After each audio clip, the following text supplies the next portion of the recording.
যুক্তরাষ্ট্রে নতুন করে যুদ্ধের দামামা বাজিয়ে দিয়েছে মার্কিন প্রেসিডেন্ট ডোনাল্ড ট্রাম্পের নতুন এক ঘোষণা। একটি দুটি কিংবা 10টি নয়, যুদ্ধ জাহাজের বিশাল এক বহর ইরান অভিমুখে পাঠানোর ঘোষণা দিয়েছেন মার্কিন প্রেসিডেন্ট। ট্রাম্পের ঘোষণার পর ইরানও সাফ জানিয়ে দিয়েছে তাদের আঙুল ট্রিগারে রয়েছে এবং যে কোনো আগ্রাসনের কঠোর জবাব দিতে তারা পুরোপুরি প্রস্তুত। দুদেশের এমন পাল্টাপাল্টি অবস্থানে পারস্য উপসাগরীয় অঞ্চলে চরম উত্তেজনা বিরাজ করছে। যুক্তরাষ্ট্র বলছে তেহরানের পারমাণবিক কর্মসূচি এবং সাম্প্রতিক অভ্যন্তরীণ বিক্ষোভ দমনে কড়াকড়ির প্রেক্ষাপটে ওয়াশিংটন এই কঠোর সামরিক পদক্ষেপের সিদ্ধান্ত নিয়েছে। সুইজারল্যান্ডের দাভোসে বিশ্ব অর্থনৈতিক ফোরামের সম্মেলন শেষ করে এয়ারফোর্স ওয়ানে ফেরার পথে সাংবাদিকদের প্রশ্নের জবাবে ডোনাল্ড ট্রাম্প ইরানের দিকে যুদ্ধ জাহাজের বহর পাঠানোর খবর নিশ্চিত করেন। তিনি জানান, একটি শক্তিশালী বিমানবাহী রণতরী সহ গাইডেড মিসাইল ধ্বংসকারী জাহাজের একটি বড় বহর বর্তমানে পারস্য উপসাগরের দিকে অগ্রসর হচ্ছে। ট্রাম্পের ভাষায়, সেদিকে আমাদের অনেক জাহাজ যাচ্ছে। ওয়াশিংটনের এই যুদ্ধংদেহী মনোভাবের বিপরীতে পাল্টা হুঙ্কার দিয়েছে তেহরান।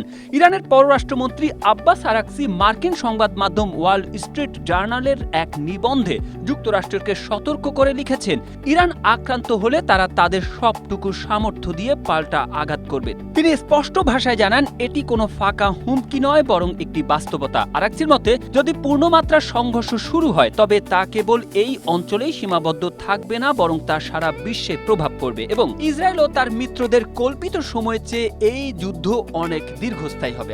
ইরানের বিপ্লবী গার্ডের কমান্ডার জেনারেল মোহাম্মদ পাকপুর ওয়াশিংটনকে সতর্ক করে বলেন, তাদের বাহিনীর আঙ্গুল এখন ট্রিগারে রয়েছে। ইসরায়েলের সঙ্গে গেল বছরের 12 দিনের যুদ্ধের তিক্ত অভিজ্ঞতা থেকে যুক্তরাষ্ট্রকে শিক্ষা নেওয়ার পরামর্শ দিয়ে তিনি বলেন, বিপ্লবী গার্ড বর্তমানে যে কোনো সময়ের চেয়ে বেশি সতর্ক এবং প্রস্তুত।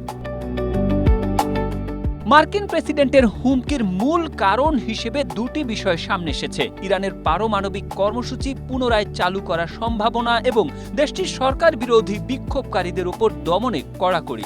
গেল ডিসেম্বর থেকে ইরানে শুরু হওয়া সরকার বিরোধী বিক্ষোভে ব্যাপক প্রাণহানির ঘটনা ঘটেছে। ইরানের রাষ্ট্রীয় গণমাধ্যমের তথ্য মতে 3117 জন মানুষ এই সহিংসতায় প্রাণ হারিয়েছেন।